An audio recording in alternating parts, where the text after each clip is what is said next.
Hello，大家好，歡迎收睇《領養社工一分鐘》，我係宇峰。今集想分享嘅就係去到生命嘅終章，我哋去理解身體係點樣同我哋作最後嘅告別。因為走到去臨終嘅時候或者彌留嘅階段，身體會經歷一系列嘅變化，可能會引起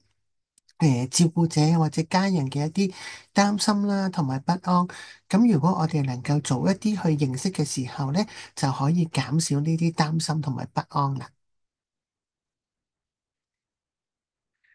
首先就係死亡嘅不可預測性啦，因為照顧者其中或者家人其中一個好傷心嘅地方就係錯過咗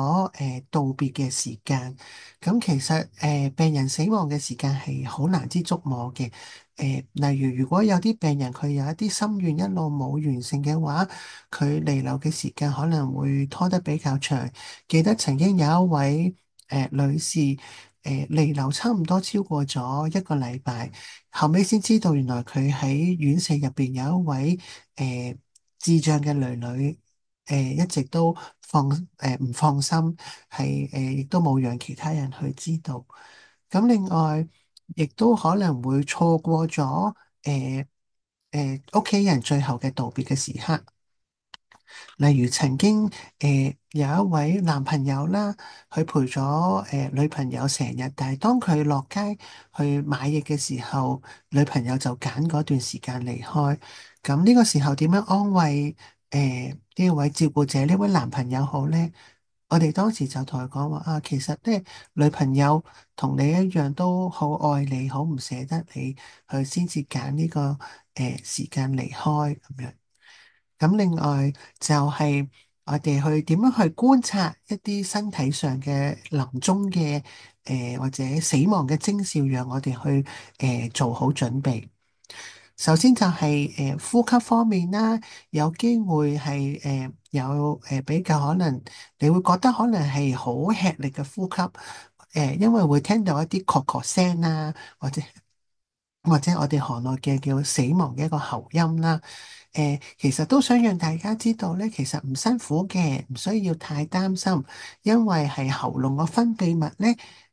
棘住咗，即係有啲分泌物喺度。當空氣經過時候咧，就會發出一啲聲音，但係唔辛苦嘅，係一個正常嘅現象。另外就係一個叫做潮式嘅呼吸，例如吸一口氣，停幾秒先至再呼一口氣，都係一個彌留期間一個自然啊正常嘅呼吸。咁另外咧，可能有啲病人你見佢成日打喊路，就係因為身體對氧氣嘅需求多咗，而打喊路咧係讓身體可以吸入更多嘅氧氣，讓佢哋會舒服啲。之後就係身體上嘅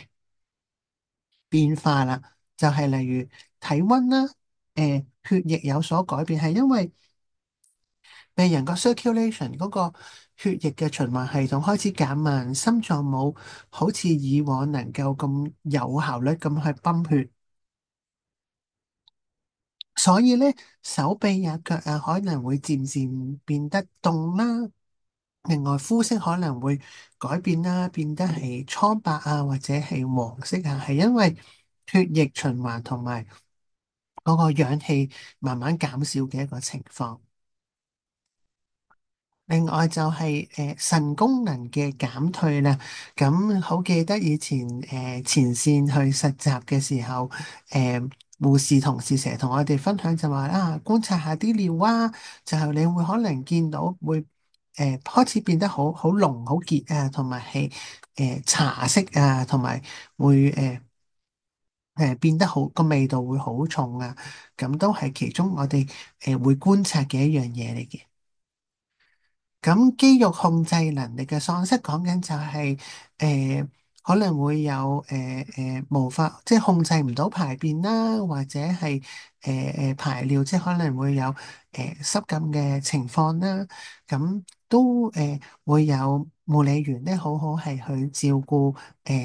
病人嘅身體啊，因為去到呢個階段，我哋最主要嘅工作就係讓彌留嘅病人覺得係舒適啦，覺得係舒服啦，讓佢哋好舒服走完最後一程嘅。咁另外就係情緒同埋行為嘅變化啦。咁有患者可能會有陣時突然間好清醒啦，我哋叫回光返照啦。有陣時可能意識係比較模糊啊，未必認到身邊嘅人，所以都讓照顧者有個心理準備，都可能係一個正常嘅現象。有陣時可能會情緒比較突然間激動啊，好想落床啊，好想企喺地下啊咁樣。咁都係我哋見到嘅一啲現象啦。我哋嘗試係去同理佢嘅感受啦，喺安全嘅環境下，亦都希望佢哋可以得到內心一個安穩啦。另外就可以請教醫生啦，會唔會需要相關嘅藥物去讓佢哋平靜落嚟？咁就如果收睇影片嘅你係照顧緊臨終病人啦、彌留病人啦，咁祝福你同你屋企人都平安，希望呢個影片能夠為你帶嚟幫助啦。多謝大家收睇領養社工1分鐘呢個 YouTube channel。如果你對我哋嘅資訊有興趣，邀請你免費訂閱我哋呢個頻道，期待喺下一集再同大家分享。拜拜。